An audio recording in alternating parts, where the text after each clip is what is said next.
I got a really crazy story to tell you guys. So look guys, I was just, at school and I was going through the lost and found, and I found 4 quarters. So I went to the snack shack and got some food. Sweet, 4 quarters. I'm gonna buy a snack.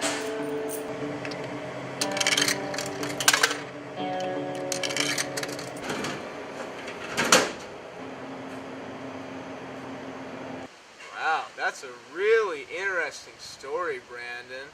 You should really tell it again. So look guys, Well, I think I have a better story than that. So I was supposed to write the most boring story ever for English. Don't ask me why, because that's what my teacher said. So I didn't really know how to start it, but out of nowhere this idea popped into my head. The only bad thing was it was actually exciting, so it didn't really work out. Then my hand just started to write, and this story came out about a town called Boringville, and it was about me not having anything to do on a Saturday. It was like any other day, except today I had to walk to the store, and that was my story in a nutshell. Wow, that was a pretty good story, but I think that mine is really gonna trump both of yours. So it started out like any other day. I was, like any other normal human being, eating my morning apple. I had already taken a few bites, and I was like, damn, this is good. As I was chewing my next bite, I felt something weird in my mouth, and I was like, what the hell is that? When I pulled it out of my mouth, I was at first confused and then intrigued by the tiny, tiny piece of paper in my hand. Curious as I was, I opened it up and read what looked like GPS coordinates. So, naturally, I punched it in my phone and went to go find where they were. You found coordinates in your apple? Well, yeah. Is that really so unbelievable?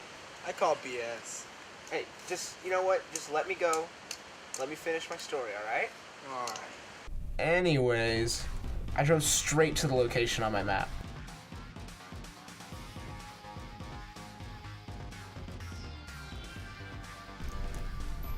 I drove and drove for hours and hours, not knowing when I would find what I was looking for, or if it would even be there. Finally, I arrived at the end of the road. I was still a few miles from the location on the map, so I geared up for a long hike.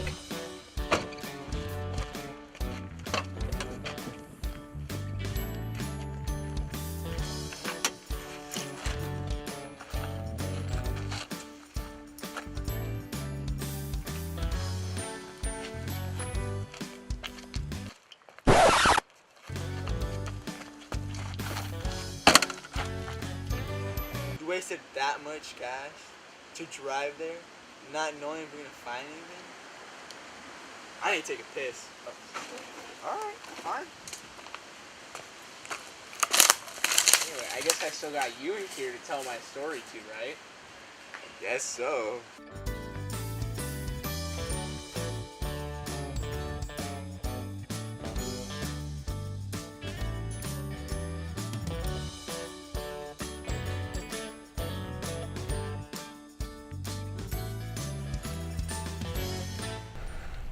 At last, I found what I was looking for.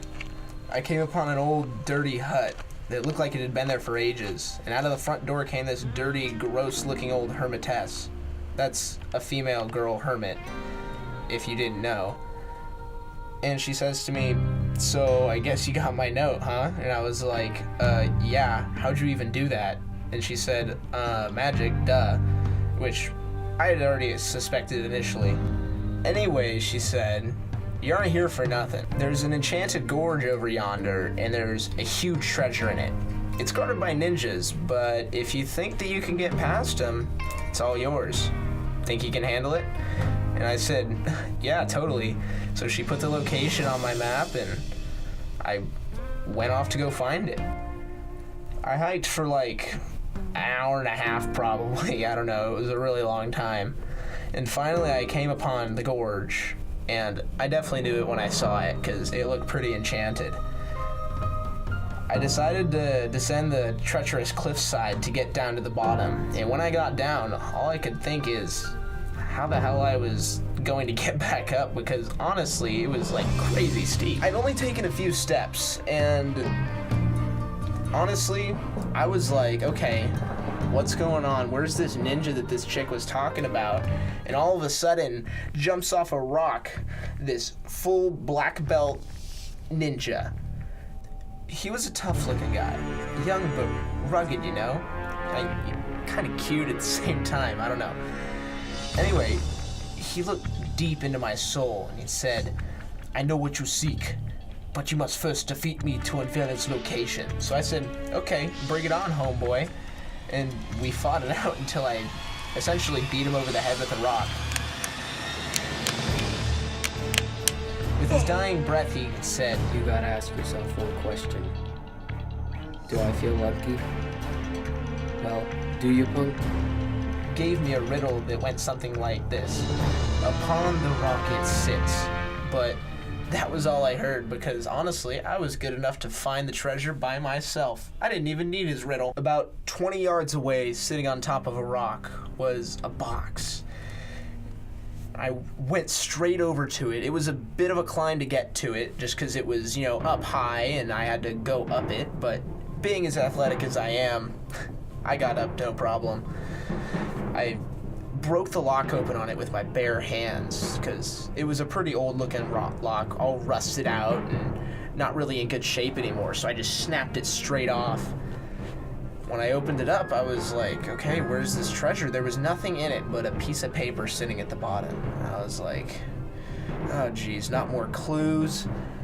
I put my hand in and I opened it up and I read it. It said a bunch of stuff on it, but I mean, essentially what she was getting at, the hermit, I'm guessing, who wrote it, was basically sucker, and I was absolutely infuriated.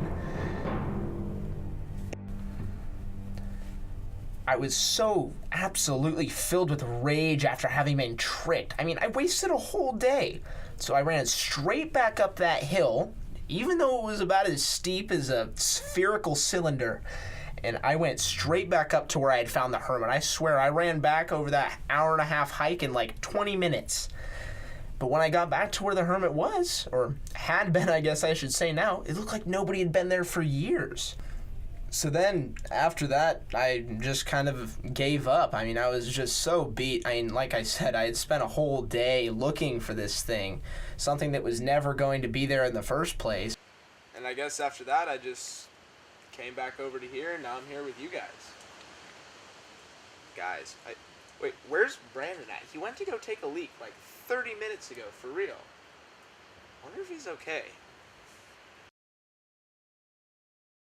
So yeah, man, I pulled the funniest prank on my friends last night.